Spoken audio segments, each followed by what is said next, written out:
Thank you यार। अच्छा on हो गया, ठीक है। अच्छा, आज जो देखेंगे हम वो देखेंगे कि पिवट टेबल जो है वो हमने लास्ट टाइम बात की थी कि पिवट टेबल इस आम टेबल से जो है वो डिफरेंट क्यों है। हमने ये देखा था कि पिवट टेबल जो हम क्रिएट करते हैं वो ज़्यादा फ्लेक्सिबल होता है। फ्लेक्सिबल इन द सेंस कि हम अपनी मर्जी से उसमें रोज एंड कॉलम वाइज उसकी डिवीजन कर सकते हैं और अपनी मर्जी से जो है जितनी अपनी हमारी कैलकुलेशंस होती हैं, हमारा जो डाटा स्कैटर्ड होता है, हमारा जो डाटा रिपीटेशन में होता है, हम उसको इजीली कवर अप कर सकते हैं, ठीक है। तो पिवट टेबल और chart both are the same thing but they are different representations. तो हमारे पास दोनों ही समराइजेशन के लिए यूज होते हैं। हम समराइज करते हैं अपनी पूरी शीट को बाय यूजिंग पिवट टेबल और पिवट चार्ट, ठीक है। पर्पस दोनों का सेम है, इट्स वेरी इजी। आज हम इसको तफसील से देखे हैं। लास्ट टाइम हमने देखा था इसको हमने एग्जिस्टिंग जो वर्कशीट थी, लेकिन हम इसको न्यू वर्कशीट में हम ओपन कर सकते हैं, ठीक है। हम इसको न्यू में करते हैं, एक मिनट, ठीक है। अब हमारे पास वो कहता है कि आप सेलेक्ट करते हैं रीजन, कि जिस रीजन का आपको सेलेक्ट करना होता है, ठीक है। आप लेट से इस पूरी शीट को सिलेक्ट करें जिसका आप जो है पिवट बनाना चाहते हैं, ठीक है। और न्यू वर्कशीट या एग्जिस्टिंग वर्कशीट, हमने लास्ट टाइम देखा था एग्जिस्टिंग वर्कशीट का मतलब ये है कि इसी शीट पे आप क्लिक करेंगे, कोई कॉलम सेल सेलेक्ट करेंगे, वहां आपको पिवट जो है वो टेबल नजर आ जाएगा, ऑप्शन आ जाएंगी सारी। न्यू वर्किंग शीट में करते हैं तो इससे में आपकी एक नई वर्किंग शीट इस तरह बन जाती है, शीट 1 के नाम से, ठीक है। ये नई वर्किंग शीट है। अगर इस फ्लोटिंग चीज को आप देखोगे तो this give you the all information about your table. हम ये चाहते हैं कि हमारे पास चार चीजें हैं, फिल्टर है, कॉलम है, रोज है, वैल्यूज है, हम इसको देख चुके हैं। वैल्यूज वाले के लिए आपको जानने की बड़ी सख्त जरूरत है कि वैल्यूज वाले में किस टाइप का कॉलम आ सकता है। वैल्यूज वाले में सिर्फ और सिर्फ वो कॉलम आते हैं जिनके अंदर जो वैल्यू होती है वो नंबर्स की फॉर्म में होती है, डिजिट्स की फॉर्म में होती है, या जिन पर कंप्यूटेशन आप परफॉर्म कर सकते हो, ठीक है। यहाँ टेक्सचुअल इंफॉर्मेशन नहीं आ सकती, तो keep that in your mind when you are creating table. आप वैल्यूज वाले में कोई भी इंफॉर्मेशन ऐसी नहीं डाल सकते जो कि टेक्सचुअल हो, ठीक है, क्योंकि टेक्स्ट पे आपके फार्मूलाज वर्क नहीं करते। तो वैल्यूज में आपने क्या करना है, टोटल कोस्ट, टोटल आ जाना है, यूनिट कोस्ट आ सकती है, या जो हमारे पास जो जो भी डिजिटल डाटा होगा यानी जिसमें डिजिट्स होंगे, नंबर्स होंगे, हम वो यूज कर सकते हैं। अच्छा, अगर हम इस चीज को देखें, अपनी शीट को हम फिल्टर करने के लिए ऑर्डर डेट ले लें, ठीक है। ऑर्डर डेट से मतलब इसमें जितनी हमारे पास डेट फैसिलिटीज होंगी ये सारी डेट्स हमारे पास लिस्टेड डाउन होगी। अब हम चाहें तो अपनी शीट को इस लिस्ट के तौर पे हम इस डेट्स के ऊपर हम जो है कन्वर्ट कर सकते हैं, ठीक हो गया। अच्छा, मैं इसको जरा फ्लोटिंग को ना हाइड कर। अच्छा, मैं अपनी जो शीट है उसको रोज को मैं रीजन वाइज डिस्ट्रीब्यूट कर देता हूँ। सो हमारे पास यहाँ तीन रीजन आ जाते हैं जो हमारी पूरी शीट में एग्जिस्टिंग करते हैं, central, east and west. Then rep name, यानी जो रैप हमारा यूज हो रहा है उसको मैं कॉलम डिवीजन कर देता हूँ, ठीक है। अब ये बेसिकली फ्लेक्सिबिलिटी शो करता है। आप देखें ना, ये फ्लेक्सिबल है, आप जिस मर्जी को रो बना सकते हैं, जिस मर्जी को कॉलम बना सकते हैं। तो ये आपको ये फैसिलिटी जो है ये सिर्फ आपको पिवट टेबल अलाउ करता है, आपको सिंपल टेबल अलाउ नहीं करता। तो इसलिए मैंने अगर कल को अगर आपका वाइवा होगा और आपको पूछा जाएगा इन दोनों में बुनियादी फर्क क्या है, तो आपको पता होना चाहिए कि हमने क्यों यूज किया, ठीक है। अच्छा, उसके बाद हम आइटम जो है वो लेट से हम इसकी भी जो है डिवीजन कर देते हैं कॉलम वाइज। ये हर इंसान यानी जो बंदा था उसके नेम से हम क्या करते हैं, उसकी आइटम्स उसने जो सेल की हैं वो देख लेते हैं, ठीक हो गया। अच्छा, फिर उसके बाद हमारे पास सॉरी, यूनिट कोस्ट नहीं हमें करना था, यूनिट कोस्ट को हम क्या करते हैं, नहीं यहाँ कर लेते हैं, ठीक है, ताकि सम आ जाए हमारे पास। इसी तरह टोटल को भी हम समराइज कर लेते हैं और आइटम को हम ले जाते हैं अपने कॉलम पे, यूनिट को भी ले जाते हैं अपने कॉलम पे, ये एक बंदे ने। अच्छा, ये हमारे पास जो है वो डाटा समरी तैयार हो गई है, जो कि बड़ी इजी है जानने। अगर हम उसको देखें कि यार हमारे पास अगर लेट से मैं कहता हूँ कि मेरे पास सिर्फ जो है ना सेंट्रल में देखूंगा कि मेरे पास सेंट्रल के रीजन में क्या क्या इंफॉर्मेशन, यानी इस बंदे ने, लेट्स से हमारे पास अगर कॉलम भी जो है, मैं वो सब बंदे सेलेक्ट नहीं करता, मैं कहता हूँ गिल, सिर्फ एक गिल का नेम सेंड करता हूँ कि यार गिल ने जो मेरे पास है वो कितने यूनिट बिंडल सोल्ड किया है, पेन कितने टोटल, पेंसिल कितने टोटल की है, सम टोटल इसका क्या था। ठीक है, तो ये बेसिकली क्या होगा, आपकी एक एरिया वाइज आपने भी इसको देख लिया और एक जो है पर्सन वाइज भी आपने इसको अपनी शीट को देख लिया। और अगर आप चाहते हो कि इसको आप देखते हो कि सिर्फ जो है हमारे पास एक सिलेक्टिव जो है हमारे पास एक डेट आ जाए, लेट्स से हमारे पास अगर हम एक डेट को सिलेक्ट करते हैं, लेट्स से हमारे पास अभी तो पूरी डेट्स हैं, इस डेट्स के हवाले से अगर मेरे पास इस बंदे का, लेट्स से मैंने जो सिलेक्ट किया था रीजन और वो पर्सन सेलेक्ट किया था और मैंने उसके मुताबिक उसका देखना चाहा, तो उसका ऑर्डर मेरे पास अगर होता तो मुझे वो समराइज होकर या शो हो जाता, लेकिन चूंकि उसका ऑर्डर ऐसे इस डेट में नहीं था तो इसीलिए मुझे वो शो नहीं हुआ। तो ये चीज़ थी जिसके साथ आप जो है ना एक कंप्लीट जो है ना एक इंफॉर्मेशन, इतनी बड़ी शीट को आप डिवाइड कर सकते हो in couple of different column और रोज डिवीजन कर सकते हो।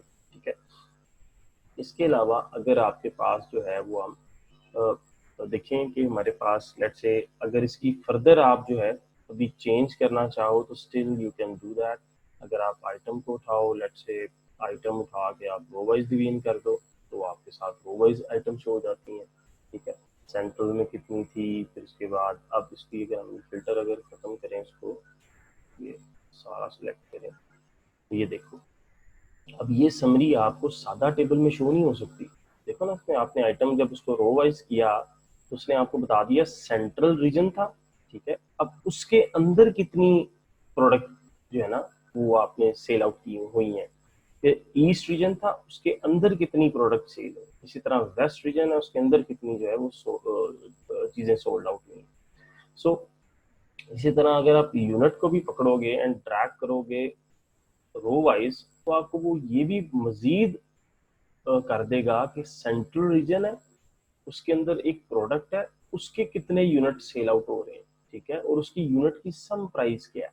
सो आपने एक चीज नोट की है कि आपको जो पिवट टेबल है इसका पर्पस ही चूंकि समरी था, समराइज करना पूरी शीट को, तो जैसे जैसे अगर आप विद इन सेम इंफॉर्मेशन को जो है रेलेवेंट इंफॉर्मेशन है उसको रो वाइज भी अगर डिवाइड करते हो तो वो ऑटोमेटिकली उसका क्या करता है, एक समरी क्रिएट कर देता है जिसको आप देख कर ये इजीली देख सकते हो, इजीली डिफाइन कर सकते हो कि आपके इस रीजन में जो आपकी प्रोडक्ट है उसके कितने यूनिट डिस्ट्रीब्यूट हुए हैं। ठीक है, इसी तरह अगर आप रैप को उठाओ और रो वाइज कर दो तो वो अब रैप को भी दे देगा कि इस सेंट्रल रीजन में बिल्डर प्रोडक्ट है 11 उसके जो है यूनिट बिके हैं। ठीक है, और जो है वो नेम उस रैप का क्या था जिसने ये चीजें बेची हैं।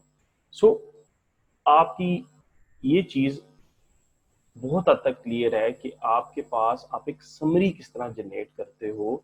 ठीक है, अब अगर हम इसको अपनी शीट को इसी डेट पे देखेंगे तो हमें इजीली अवेलेबल हो जाएगा कि इस डेट में देखो ना पूरी समरी, अब आपकी पूरी जो पूरा इतनी बड़ी शीट थी वो समराइज होके जो है एक छोटी सी जो है ना इंफॉर्मेशन के ऊपर आपकी सेग्रीगेट हो सकती है, फिल्टर आउट हो सकती है, जो कि ऑर्डर आपकी डेट है।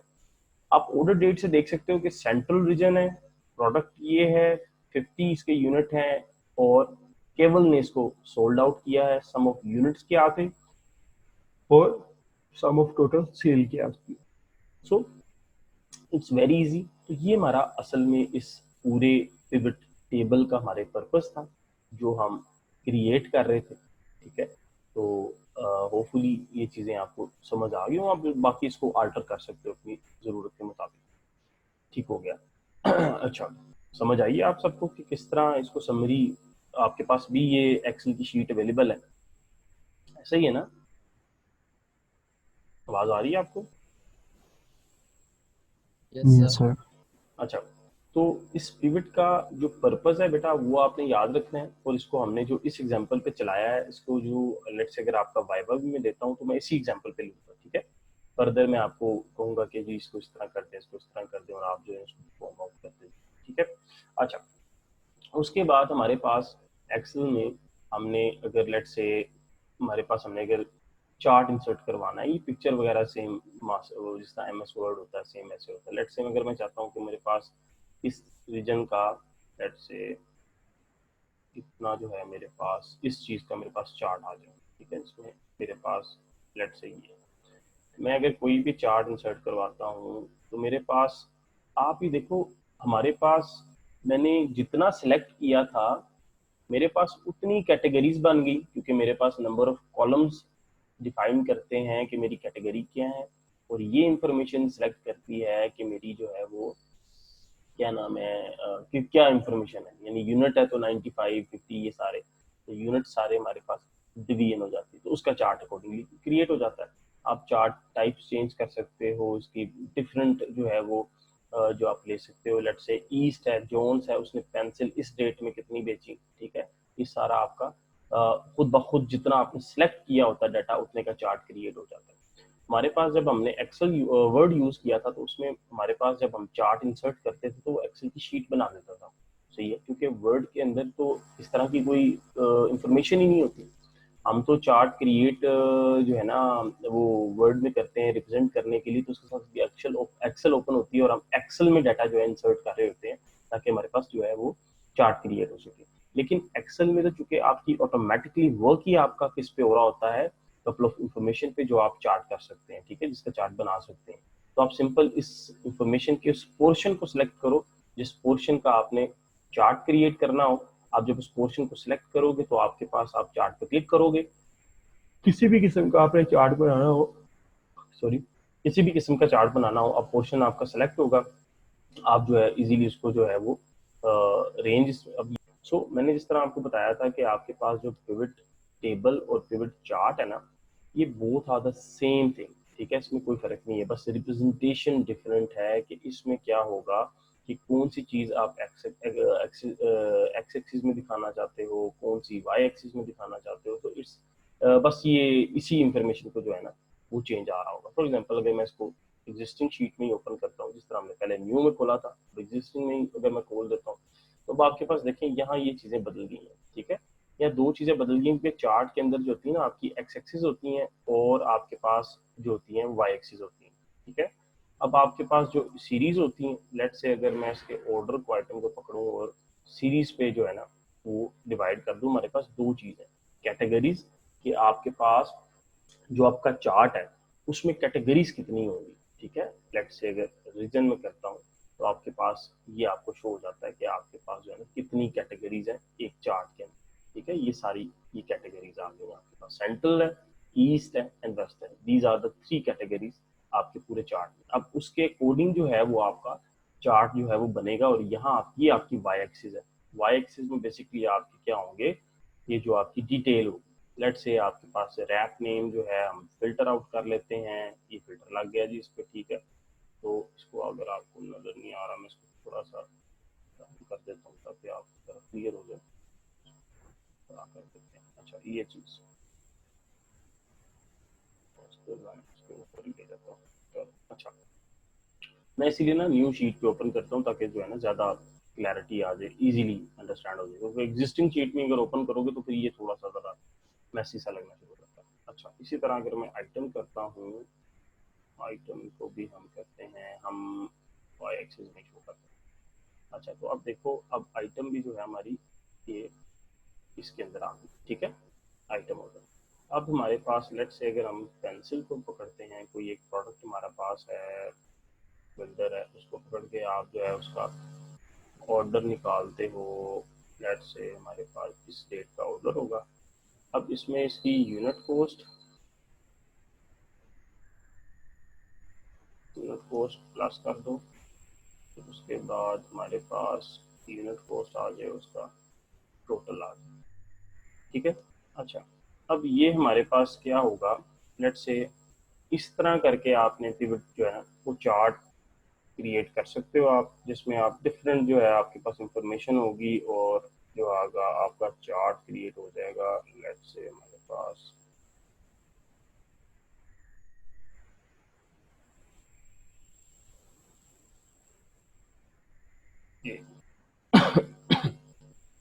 अच्छा, ये देखो, अब ये आपको जो है ना वो सारी इंफॉर्मेशन इस तरह करके ये हिस्टोग्राम चार्ट, आप चार्ट की डिफरेंट टाइप्स यूज कर सकते हो, ठीक है। इसी तरह करके आप जो है वो यूनिट कोस्ट सेलेक्ट कर लो कि क्या यूनिट कोस्ट होगी, रीजन क्या होगा। अब लेट्स से मैंने गिल सेलेक्ट किया था, आप ऑल सेलेक्ट कर लो तो आपके पास जो है वो डिफरेंट आ जाएगा।